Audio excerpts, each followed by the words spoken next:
కొనసాగిస్తాం దీక్షని. దీన్ని మాకు న్యాయం జరిగే వరకు మేము ఇచ్చిపెట్టాం. మీ దగ్గర ఏ నియోజకవర్గం? మాది నాగర్కర్నూలు కొల్లాపూర్ నాది. సార్ని కలిసాం మేము ఒకసారి.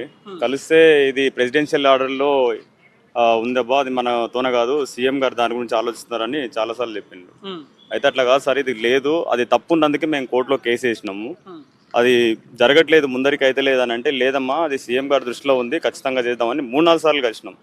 లేదు అది లేనే లేదని చెప్తున్నారు. ఇప్పుడు మొన్న వచ్చేసరికి ఈ సెక్రటరియట్ లో కమిటీ వేసినాం, ఆడికి మమ్మల్ని రానియరు, మీరు మాట్లాడరు, రోడ్ల మీద తిరిగితే ఎత్తుకొస్తారు, ఇంటికాడ వండుకుంటే ఇంట్లో నుంచి ఎత్తుకొస్తారు. అసలు ఇట్లా సావాలనా బతకాలనా ఏదైనా ఒకటి చెప్పాలి. ఇంట్లో వండుకుంటే ఫోన్ చేస్తారు, ఏడున్నారా ఏం చేస్తున్నావు నువ్వు, దా ఇడికిరా, ఏదేదో ధర్నా చేస్తున్నారంటగా, ముట్టడి చేస్తున్నారంటగా.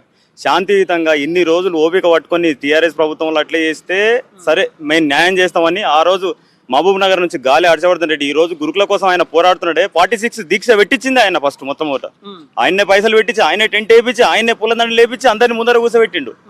న్యాయం చేస్తాం, మా ప్రభుత్వాన్ని తీసుకురండి, శ్రీధర్ బాబు గారిని, బట్టి విక్రమ గారిని, ఉత్తమ్ రెడ్డి గారిని, అందరూ వీళ్ళందరూ సార్ వాళ్ళందరినీ అందరినీ కలిస్తే మా ప్రభుత్వం రాని మధు యాష్కి గారు ఎంపీ అయితే నేను ముందర తర్వాత ఏదైనా చేసుకుంటా, మధు యాష్కి నన్ను గెలిపియండి, మీరు నన్ను గెలిపిస్తే మీ దాని గురించి మాట్లాడతా. ఇదే కరెక్ట్ బ్యాగ్ ఒక 6 నెలల కింద టీఆర్ఎస్ ప్రభుత్వం హయాంలో అందరినీ కలిస్తే, ప్రతిరోజు గాంధీ భవన్కి వెళ్ళి ప్రతిరోజు కలిస్తే న్యాయం చేస్తాం. ఇప్పుడు గవర్నమెంట్ వచ్చింది, ఏమంటారు అది ఓడ మీద సామెత, బోడమల్లన్న అట్లా ఆ సామెత లాగా వీళ్ళు గెలిచిండ్రు. ఈ రోజు గెలిచిండ్రు, మమ్మల్ని రోడ్న పడేసిండ్రు. రోడ్ మీద కనీసం రోడ్ వినోడుగా కనీసం బతికించిండ్రు. ఒకటి మాకు కావాల్సింది ఇంత సరే, మీరు అన్న మొన్న శ్రీధర్ బాబు గారు అంటున్నారు మీ దాంట్లో అసలు మీ కేసులో దమ్మే లేదా, దమ్ము లేనప్పుడు రేపు 7 తారీఖు వచ్చేసి మమ్మల్ని అటెండ్ కండి, ఏజీ గారు అటెండ్ అయ్యి మా సమస్యను పరిష్కరించండి, లేకపోతే మీ చేత కాదరా వెళ్ళిపోండి అని చెప్పండి. కానీ ఈ అరెస్ట్ లేనిది ఇదేందన్న, ఎన్ని రోజులు ఇంక పోరాటం.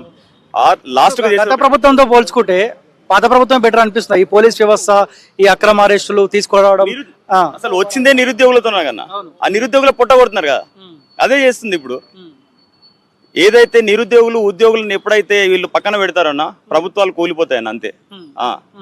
మా పొట్టలు కొడుతున్నారు. ఇప్పుడు చేసేది ఒకటే, మాకు అన్ని అయిపోయినాయి, కొట్లాన్యము అన్ని చేసినాం, పెంచినాం. ఆమర నిరాహార దీక్ష కూర్చుంటాం అందరం, మొత్తం పిలుస్తున్నాం, పిల్లలందరూ వస్తున్నారు.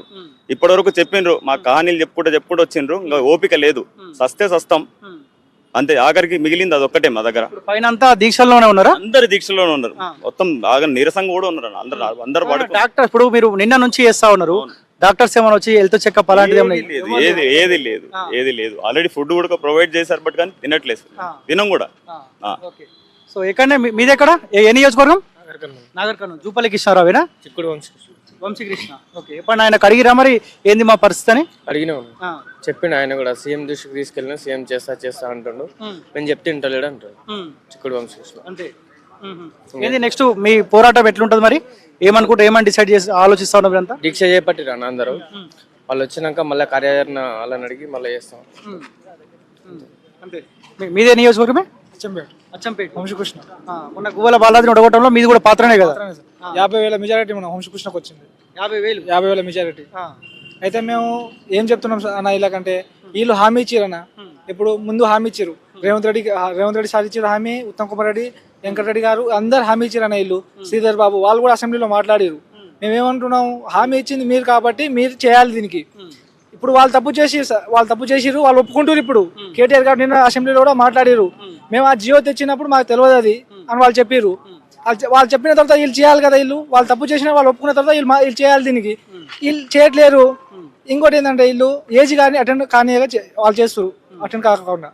మేము ఏం చెప్తున్నాము, మీరు చేయకుండా కానీ మీరు ఏజ్ కానీ అటెండ్ కానీ దాన్ని మేము మాట్లాడతాం, ఒకసారి మా లాయర్లు మాట్లాడతారు, ఒకసారి దాని సంభాషణ జరుగుతుంది ఒకసారి. వాళ్ళు అట్లా కూడా చేయట్లేరు. మేము రోడ్లు ఎక్కుతున్నాం, మేము 7 నెలలు 8 నెలలు ఓపిక పట్టాం అన్న, 7 నెలలు 8 నెలలు వీళ్ళు అసలు రోడ్ల మీద ఎక్కకుండా మేము చూసిన వీళ్ళు చేస్తారని వీళ్ళు హామీ ఇచ్చారు కాబట్టి. అయితే వీళ్ళు చేయట్లేరు, బల్మూరి వెంకటన్న